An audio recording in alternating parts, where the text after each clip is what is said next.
Market के उठने की खबर ढूंढते हो? क्या इसको ये कह दूं कि आप म्यूचुअल फंड ढूंढते हो? नमस्कार दोस्तों, आज के वीडियो में हम एनालिसिस करेंगे best performing small cap mutual fund का। और इस एनालिसिस को शुरू करने से पहले मैं आपको बता दूं कि ये वीडियो आपको लाइक करनी है और इसको जितना शेयर हो सके शेयर करना है। चैनल सब्सक्राइब करना भी ना भूलें। तो शुरू करते हैं आज के स्मॉल कैप म्यूचुअल फंड की डिटेल के बारे में। आज जो है, पहले हम लोग एक काम करते हैं, ये जान लेते हैं कि म्यूचुअल फंड होता क्या है। एक छोटा सा एक इंट्रोडक्शन ले लेते हैं। देखिए, अभी इस वक्त जो लिस्टेड कंपनियां हैं स्टॉक मार्केट के अंदर, वो है 3,880। ठीक है। अब हर कंपनी के बारे में मैं या कोई नॉर्मल जो इंसान है, जो मार्केट की ज्यादा नॉलेज नहीं रखता है, अभी स्टार्ट कर रहा है, बिगनर है, वो नहीं जान सकता इन सब के बारे में। इनके फंडामेंटल्स, इनकी न्यूज, और ये कंपनी कब डिफॉल्ट करेंगी, कब ये कंपनियां जो है कब आउट परफॉर्म करेंगी ये मार्केट को, तो हम सब ये चीज नहीं जान सकते, हम कनेक्टेड नहीं रह सकते। एक्चुअल में हम लोग को चाहिए मेंटल पीस, और तो उस मेंटल पीस के लिए हम लोग डायरेक्शन लेते हैं म्यूचुअल फंड की। और अब देखते हैं म्यूचुअल फंड में यही चीजें कैसे होती है। म्यूचुअल फंड एक्चुअली क्या होता है कि एक फंड मैनेजर होता है जिस जो कि इस फील्ड का धुरंधर होता है। और वो म्यूचुअल फंड मैनेजर जो है वो सारी न्यूज पे खबर रखता है कि कौन सी कंपनी क्या कर रही है। उसका काम ही है, डेडिकेटेड टीम होती है पूरी म्यूचुअल फंड की। और ये म्यूचुअल फंड मैनेजर जो होता है, ये एक असेट मैनेजमेंट कंपनी के अंदर होता है। असेट मैनेजमेंट कंपनी जैसे axis axis asset management company है, इसके अलावा एचडीएफसी भी है। तो ये सब असेट मैनेजमेंट कंपनी है जो कि आपके पैसे का मैनेजमेंट करती है। ये मैनेजर्स को हायर करती हैं। वो मैनेजर आपके जो अमाउंट आपने जो लगाया है स्टॉक मार्केट के अंदर, वो इन्वेस्ट करता है। तो ये कैसे इन्वेस्ट करता है? ये एक पोर्टफोलियो बनाता है अपनी 20 से 50 कंपनियों के आसपास तक का। डिपेंड करता है किस टाइप का म्यूचुअल फंड है, उस टाइप की कंपनियां ये लेता है। लार्ज कैप से, मिड कैप से, स्मॉल कैप से। और इसके अलावा जिस टाइप का है, जिस कैटेगरी का म्यूचुअल म्यूचुअल फंड होगा, उस तरीके से ये अपने एक पोर्टफोलियो क्रिएट करता है। और आप जो इसको अमाउंट देते हो, उसके अगेंस्ट में आपको एक एनएवी ये प्रोवाइड कर देते हैं। एनएवी का मतलब है नेट एसेट वैल्यू। तो उस एनएवी का मतलब ये है कि जो 50 कंपनियों में पैसा इन्वेस्ट हुआ है, उसका एक यूनिट आपको दे दिया गया। तो डिपेंड करता है कि करंट एनएवी क्या है और आपने कितना अमाउंट इन्वेस्ट किया है, वो उस हिसाब से आपको नंबर ऑफ यूनिट्स एलोकेट हो जाती हैं। और जो नंबर ऑफ यूनिट्स एलोकेट होती हैं, वो जैसे मानिए आपने आज सुबह अगर अमाउंट लगाया है, तो आज रात का, अगर मार्केट खुली है तो रात की जो एनएवी जो तय होगी मार्केट आवर्स के बाद में, वो वाली एनएवी आपको मिलेगी और उसके अगेंस्ट में आपको फिर यूनिट एलोकेट होंगी। और ये मैं आपको पहले बता दूं कि ये कोई ऐसा सजेशन नहीं है, या फिर आपको कंपेल नहीं कर रहा हूं मैं कि आप इस म्यूचुअल फंड में इन्वेस्ट करें। तो हम आज बात करने वाले हैं axis small cap mutual fund की। आपके सामने एक स्क्रीन में शेयर कर देता हूं axis small cap mutual fund की, और शुरू करते हैं इसका एनालिसिस। आप जैसे कि देख पा रहे हैं कि जो axis small cap mutual fund है, अभी इसकी करंट एनएवी चल रही है 64.70। ठीक है। और इसके अगर जो रिटर्न्स अगर देखे जाएं, रिटर्न्स भी इसके अभी गुड है कैटेगरी के अंदर। एक्सपेंस रेशियो इसका बहुत कम है, फिलहाल में लेस एक्सपेंस रेशियो है। रिटर्न एफडी के अगेंस्ट में ज्यादा जनरेट करके दे रहा है। और रेड फ्लैग कंपनीज इसमें बहुत ही कम है, मतलब दो कंपनियां इसमें जो है रेड फ्लैग है, जो कि सेबी के द्वारा रेड फ्लैग होती हैं, वो कंपनियां इसमें सिर्फ दो हैं। अब एक बार देख लेते हैं कि इसका एक मंथ से स्टार्ट करते हैं। एक मंथ में इसने माइनस में 5.36% का माइनस में रिटर्न दिया है। 6 महीने का माइनस का है 1.36।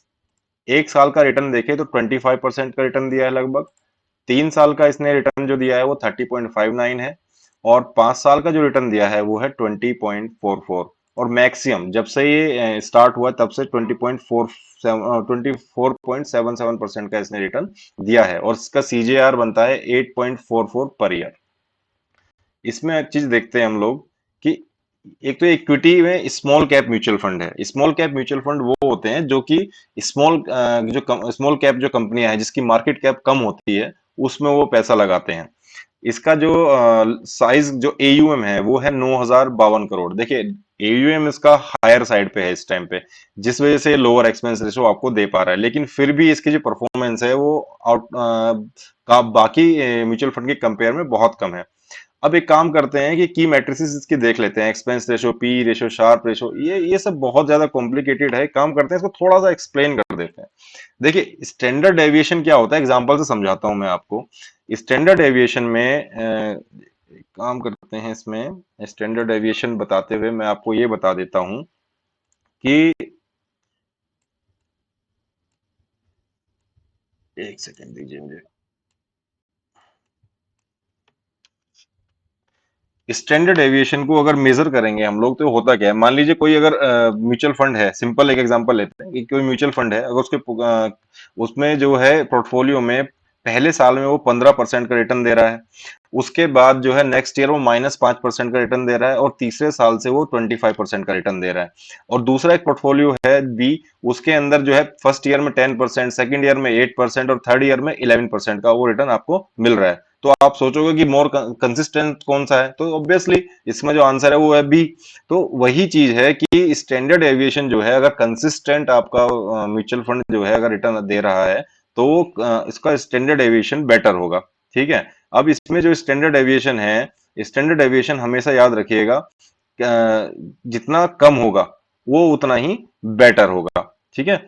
इसके बाद देखते हैं शार्प रेशो। तो शार्प रेशो में क्या होता है कि दो रेशो होते हैं, टर्नर रेशो और शार्प रेशो। तो शार्प रेशो में सब कुछ कवर हो जाता है। तो इसमें क्या होता है, काफी सारे लोग ये सोचते हैं कि टर्नर रेशो देखना जरूरी है, शार्प रेशो जो है देखना इतना इंपॉर्टेंट नहीं है, लेकिन मेरे हिसाब से शार्प रेशो देखना भी बहुत ज्यादा जरूरी है। अब देखते हैं कि अगर कोई रिस्क फ्री रिटर्न आपको मान लो -5% के आसपास मिल रहा है, और मैनेजर ए जो है पोर्टफोलियो में 8% का वो डेविएशन उसके में है, स्टैंडर्ड डेविएशन जो अभी बात की थी। तो और क्या नाम है आपका, मैनेजर बी जो है उसके में जो स्टैंडर्ड डेविएशन है वो 5% का है। तो अगर कैलकुलेट करेंगे हम इसमें शार्प रेशो ए की, तो वो 15 - 5 यानी कि 8 क्या 8, और सॉरी डिवाइडेड बाई 8। ठीक है। और ये इसका मतलब होगा 1.25 की शार्प रेशो है। तो सेम तरीके से जो मैनेजर बी है उसके शार्प रेशो बैठेगी 12 - 5 डिवाइडेड बाई 5 यानी कि 1.4। तो इसका सीधी सी चीज है कि अगर आपका क्या नाम है हायर रिटर्न जनरेट कर पा रहा है कम रिस्क लेके, तो शार्प रेशो उसकी बेटर होगी, हायर द शार्प रेशो और better the mutual fund. Expense ratio के अंदर आपका आता है कि जो इंटरनल जो एसेट मैनेजमेंट कंपनी है, जो उसके जो इंटरनल जो एक्सपेंसेस हैं वो आपके जो म्यूचुअल फंड में आप इन्वेस्ट कर रहे हैं उसमें से अमाउंट डिडक्ट होता है। तो इसमें क्या होता है कि जो म्यूचुअल फंड है वो उसमें डिफरेंट डिफरेंट तरह के चार्जेस होते हैं, जैसे मैनेजमेंट फीस हो गया, एजेंट कमीशन हो गया, रजिस्ट्रार फीस हो गया, ऑडिटर फीस हो गया, advertisement expenses and so many more. ठीक है। ये सब जो है उसमें होता है। तो अब हम ये सोचेंगे कि हमसे डिडक्ट कैसे होता है। तो मान लीजिए एक्सपेंस रेशो उसका है 0.23। तो 0.23 का मतलब ये है कि वो डेली जो आपकी एनएवी एडजस्टेड एनएवी हो बन रही है, वो उसमें से वो जो है कुछ अमाउंट जो है 0.23% अमाउंट आपका वो पहले ही डिडक्ट कर लेता है। ठीक है। डेली का डिडक्शन होता है इसके अंदर। अब आप ये सोचेंगे कि मार्केट नीचे जाएगी तो एनएवी नीचे जाएगी तो उसमें तो डिडक्ट नहीं करेंगे, लेकिन नहीं, उसमें भी वो डिडक्शन होता ही होता है एक्सपेंस रेशो के अंदर। अब एक काम करते हैं, दोबारा से वापस आते हैं म्यूचुअल फंड वाले पेज पर। यहाँ हम एक चीज करते हैं, ये देख लेते हैं कि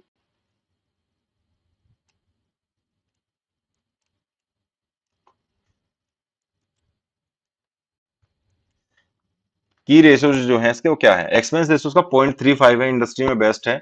इसके अलावा भी कम है, लेकिन इतना कोई हायर साइड पे ये है नहीं। पीई इसका चल रहा है अभी 49.85, यानी कि प्राइस टू अर्निंग रेशो। आप 49.85 रुपीज दे रहे हैं 1 रुपया कमाने के लिए, प्रॉफिट कमाने के लिए। शार्प रेशो 1.59 है, बेटर है, 1 से ऊपर हमेशा बेटर होता है। इसके बाद कैटेगरी एक्सपेंस रेशो जो है वो 7.76 है, और एक्चुअल में इसका हमने 0.35 देखा है अभी, तो बेटर है। ठीक है। इसके बाद हम देख लेते हैं कि इसके पीयर से इसका कंपैरिजन कर लेते हैं।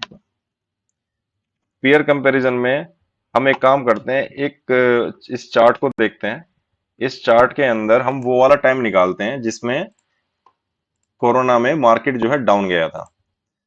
मार्केट डाउन था हमारा 2020 में, और जनवरी से स्टार्ट करते हैं इसको, 1 जनवरी से और मई तक 2020। 4 मई डेट। यहाँ अगर आप देखेंगे, जब तक कोरोना नहीं आया था तो सब जितने म्यूचुअल फंड थे, यहाँ मैं 3 म्यूचुअल फंड्स को कंपेयर कर रहा हूँ, एक्सिस स्मॉल कैप को, निपन इंडिया स्मॉल कैप को, और इसके बाद में आपका एचडीएफसी स्मॉल कैप फंड को। मार्केट में अगर आप देखेंगे तो इसमें axis small cap better return यहाँ पे देता हुआ आपको दिख रहा है। धीरे धीरे मैं आपको आगे फॉरवर्ड लेके जाता हूँ। यहाँ पे मार्केट क्रैश हुआ था, यहाँ पे भी एक्सिस स्मॉल कैप ने अपनी कैटेगरी एवरेज को बीट किया था, और बहुत कम, मतलब जितना मार्केट क्रैश हुआ था उस हिसाब से बहुत कम ये जो है नेगेटिव में गई थी पोर्टफोलियो। यहाँ पे एक्सिस स्मॉल कैप गया था माइनस में 27.279, निपन इंडिया गया था 36.59, और एचडीएफसी स्मॉल कैप गया था 38.26। अब एक काम करते हैं, लास्ट ईयर का इसका रिटर्न देख लेते हैं तीनों का ही। तीनों में अगर आप देखेंगे, जो बाकी जो म्यूचुअल फंड्स हैं, जो ये और light blue and red colour का है, इसमें फ्लक्चुएशंस बहुत ज्यादा है। और जो एक्सिस स्मॉल कैप जो डार्क ब्लू से दिख रहा है आपको, वो कंसिस्टेंट है। ठीक है, ना तो वो ज्यादा वोलेटाइल है, मतलब कि ज्यादा ना हाई जा रहा है, ज्यादा ना ज्यादा नीचे जा रहा है, वो कंसिस्टेंट आपको रिटर्न लगातार दे रहा है। ठीक है, तो इसके अलावा जो है हम देख लेते हैं इसके पोर्टफोलियो में क्या क्या है, कौन सी कंपनियां हैं। तो इसमें जो इक्विटी में जो पैसा लगा है वो 100% पैसा, जो सॉरी 0 से 100% जो है ये इन्वेस्ट करता है, इक्विटी के अंदर करता है। कैश एंड कैश इक्विवेलेंट 0 से 35 के बीच में ये रखता है अपने पास में। और इक्विटी में अभी करंट में 81.95% पैसा इसने लगा रखा है, और कैश इक्विवेलेंट अपने पास में 18.05% रखा हुआ है इसने। यानी कि जो आपका अमाउंट 100 रुपए आप लगाएंगे, उसमें से 81 रुपए तो मार्केट में लगाएगा और 18 रुपए अपने पास में कैश रखेगा। अभी करंट मार्केट सिनेरियो को देखते हुए ये बहुत सही स्ट्रेटेजी इसने अपना रखी है।